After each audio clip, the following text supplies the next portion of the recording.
Okay, this video has sound, so make sure you can hear it. Otherwise, you're watching me point at this sign and hopefully encouraging you to get the sound going.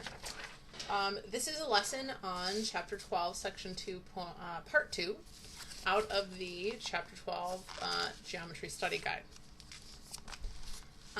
Just a couple preliminary... pull the cap off my pen. Apparently it was stuck on there pretty good, making funny noises. Anyway, a couple preliminary vocabulary terms. Cylinder is a 3D solid with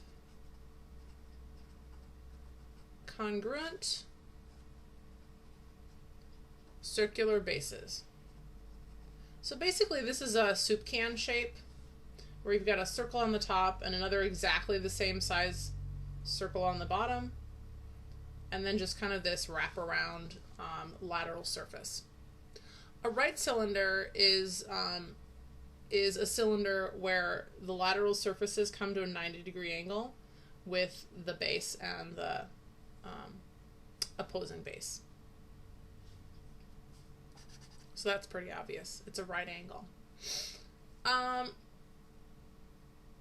Soup cans are right cylinders because they're straight up and down, and they form right angles to the shelf. Okay, so the surface area is the topic we're going to talk about today in regards to cylinders. Now, the formula that we learned in Part 1 of Chapter 12, Part 2, or Section 2, back in 12.2.1, we learned a formula that's almost exactly like this. And that was for right prisms. This is for right cylinders, and you'll notice that the formula for the surface area, S, is pretty much the same. It's twice the surface area of the base, which in this case would be one of the circles, plus the C stands for the circumference of the base, so the distance all the way around the base once, times the height of the object.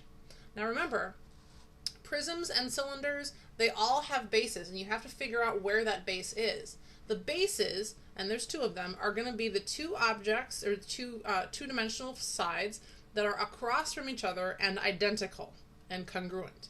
So those have to be kind of what your object is sitting on.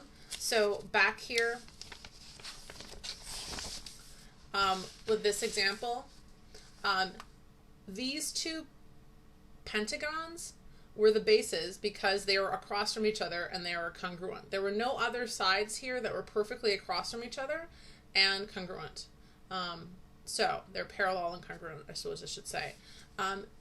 This set of triangles are your bases on this one. They're parallel to one another and they're congruent.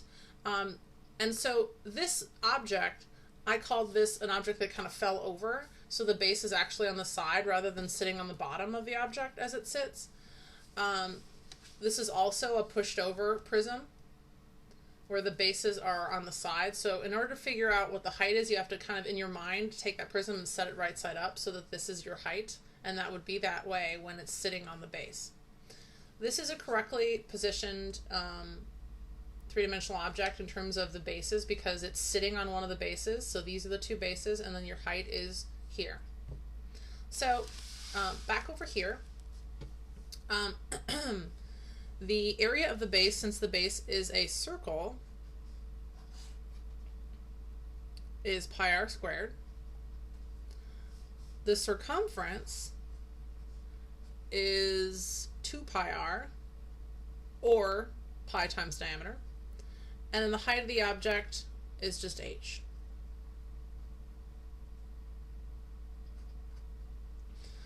So if we wanted to do find the surface area of this example down here, the surface area equals 2 times the area of the base, which is a circle. The radius is 4, so that would be pi times 4 squared, plus the circumference, which is 2 times pi times the radius again, which is 4, times the height of the object. This object is sitting on one of its bases, which means the distance from the top to the bottom is the height, which is 5. So I get 2 times pi times 16 plus 8 pi times 5. So I get 32 pi when I multiply 6 times 2, plus 40 pi, which if I add these two together gives me 72 pi. That's an exact answer. If they're asking for a decimal answer, which they didn't really say, would be an approximated answer of 226.19 square meters. Sometimes in math we leave our answers with pi's in them, but usually they'll tell you please leave it in terms of pi if they want the answer like that. Otherwise they'll tell you how to round it off, but they didn't do that here, so I was just a little unsure as to exactly how they wanted the answer. I'm going to go with the decimal approximation.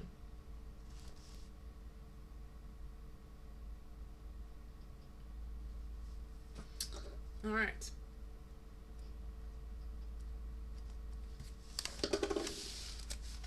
On the next page we have a few more examples.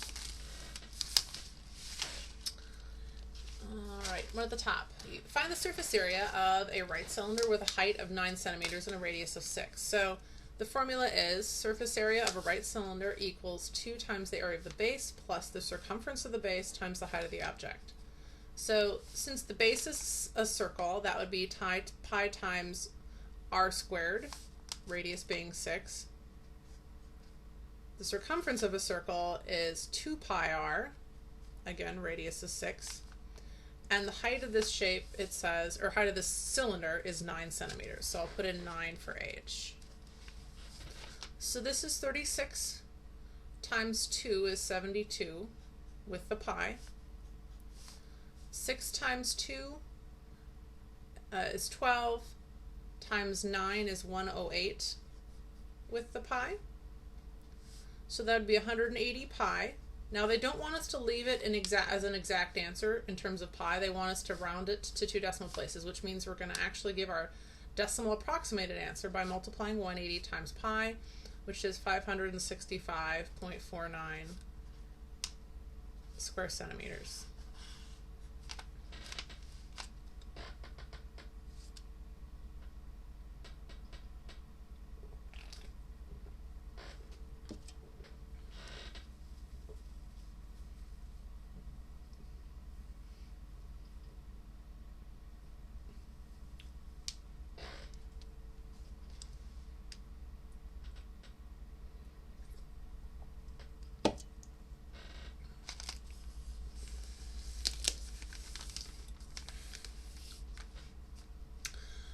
Example 3. Find the height of the cylinder. Well, here they're going to give us all the numbers that we need. Here is our formula. 2 times the area of the base plus the circumference of the base times the height. They're going to give us all the numbers we need except for that height. So they're going to give us this number, and the radius is given at 2.8 millimeters. But what we're going to do is use the formula rather than using the formula as a calculating tool with all the numbers that we need. We're going to use the formula as an equation. So the surface area, it says, is 198.8 square centimeters. That's S. Sometimes they write it as SA for surface area, but same thing.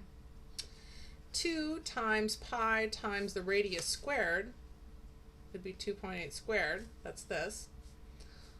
Plus 2 times pi times the radius, that's the perimeter of the base, or since it's a circle we could call that the special name circumference, times the height, which we don't know.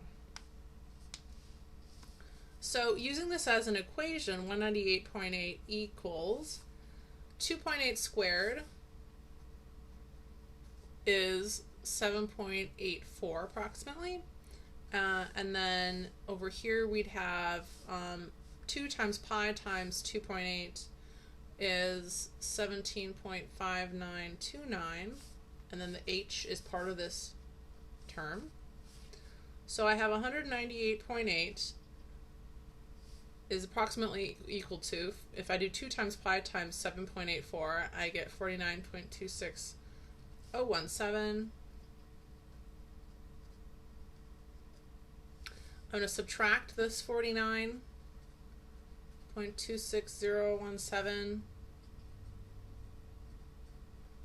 on both sides, and that gives me 149.53983. On this side I have 17.5929H. And then if I divide both sides by the 17.5929H, I get a height of approximately 8.5 millimeters. Now, does that look right? Does that seem like a reasonable answer? Well, if this is 2.8 millimeters, does it look like this could be about 8.5? Yeah, I think so. It's possible. So I'm going to go with that as a reasonable answer. And my final answer.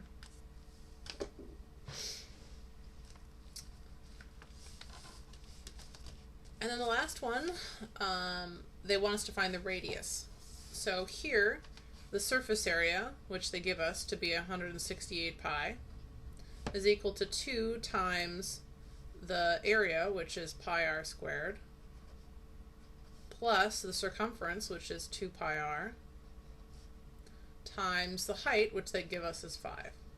So not a whole lot to work with. They gave us the surface area and they gave us the height. So 168 pi equals 2 pi r squared plus 10 pi r. This is a very tricky maneuver. This would be more of an A-level question, but basically what I'm going to do is I'm going to factor out 2 pi r from both of these two terms, which leaves me with r plus 5. And then I'm going to divide both sides by 2 pi. And if I do that, I get 84 equals r times r plus 5. And so if I redistribute my r, I get r squared plus 5r on this side.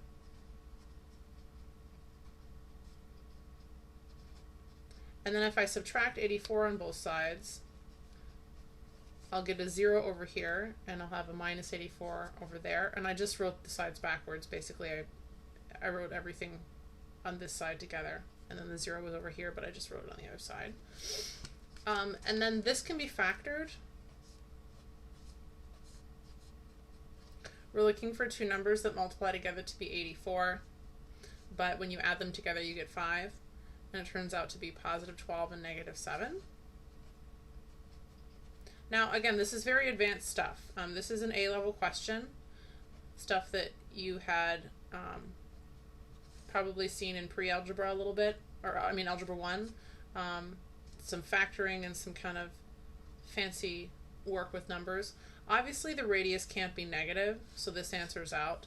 So the radius would have to be 7 inches over there. And sorry, I kind of ran out of space here. There wasn't a whole lot to work with, so I just kind of, there's a few steps where I kind of flip things around or just said it in words what I did. So if you're confused by that, just rewind the video and replay my explanation, and then you'll hopefully understand what I did.